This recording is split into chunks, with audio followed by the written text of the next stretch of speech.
Koni, that Atheist Lady here, and today I'm just going to talk about the whole Duggar situation.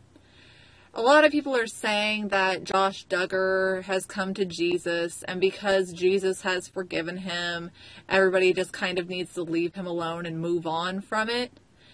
And saying nobody has any room to judge him. We all make mistakes. He was just playing doctor. He wasn't actually harming anybody. And I just want to talk about the absurdity of that and how that is a real problem from the Christian community in America, to think that because somebody has found Jesus, that the things that they have done to harm people is somehow okay, that they don't need to be punished for it, because people are saying that he doesn't need to be punished for it. He's already made his peace with God.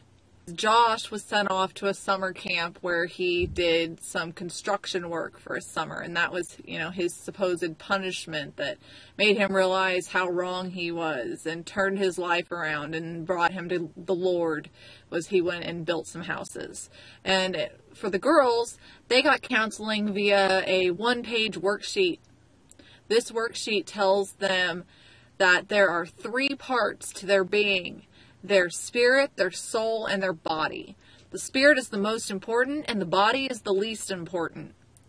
And seeing as sexual assault happened to their body, that is the least important part of who they are.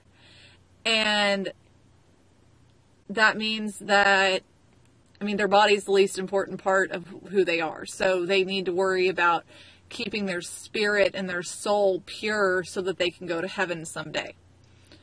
And there's a question on there that says, why did God let it happen? And it says that God let it happen because they were either dressed immodestly, exposing something indecent, or somewhere they shouldn't have been, such as away from the protection of their parents, or they were off with evil friends. If none of this is the case, which in the case of Josh Duggar's sisters, they were at home in their bed exactly where they should be. They weren't off anywhere with anybody. They weren't exposed in a way they shouldn't have been. They were in their own beds.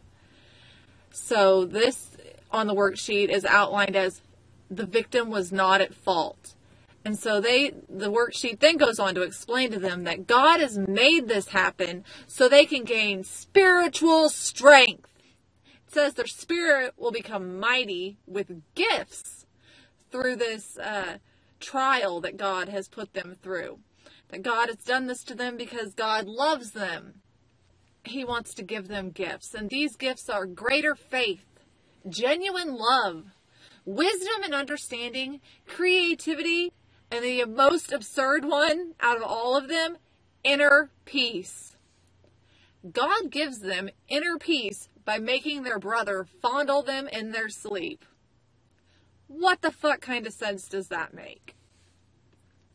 It goes on to explain that they need to forgive their brother because God has forgiven their brother, and if they don't, their soul and spirit will suffer, resulting in them going to hell when they die. So the counseling basically boils down to, God made your brother molest you for one of 2 reasons. Either you're a dirty whore and God is punishing you, or God loves you so much, he made your brother molest you so you can have a mighty spirit. If that isn't just some of the most psychologically damaging bullshit I've ever heard in my life, I don't know what else is. Those girls didn't get any actual counseling. Josh didn't get any actual counseling. There was nothing happened in this situation the way that it would go down if this family hadn't been so secluded within their religious cult, the Quiverful movement, that has a hierarchy that outlines exactly how this type of situation should be handled. And this family followed that hierarchy to the T. The mother told Josh that he needed to knock it off.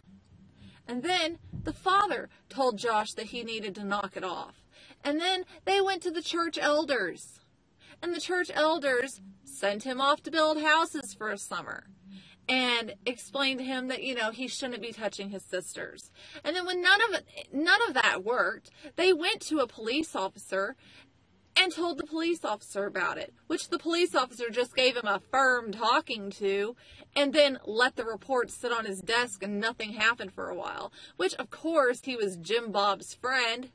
And then nothing happens and the statute of limitations runs out. And then Josh just gets to claim, well, the experience brought me to the Lord. And a lot of people are justifying the situation. And I've actually seen it referred to as a beautiful thing that this situation helped Josh come to God.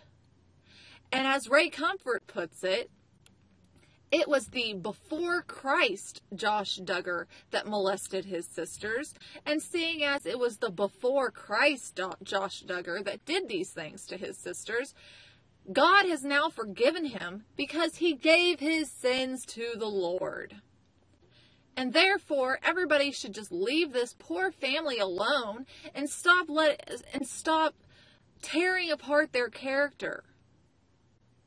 Nobody seems to care about the girls that he molested. And that is extremely sad and a horrible statement to American society. That he did these things to these girls and all the media is talking about is about him. In his own statement, he said he realized he needed to change his path in life and stop doing these things or he was going to ruin his life. He doesn't care that he hurt anybody else. All he cares about is that he was going to ruin his own life. There's all this talk about forgiveness, and everybody's acting like that everyone should just forgive Josh because God has. And you know what? He doesn't need Mike Huckabee's forgiveness. He doesn't need Ray Comfort's forgiveness. And he doesn't deserve anybody's forgiveness. But a key stage in the healing process for the girls that he harmed is to come to forgive him in their own time. Not because he deserves their forgiveness, but because that is part of the healing process for them. You forgive somebody for yourself. You don't forgive them for them.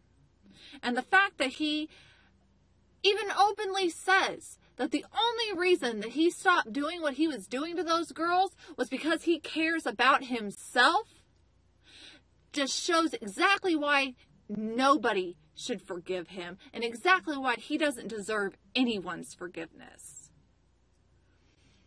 And you know what? He didn't have a come to Jesus moment. That's not what happened here. He had a fucking come to reality moment.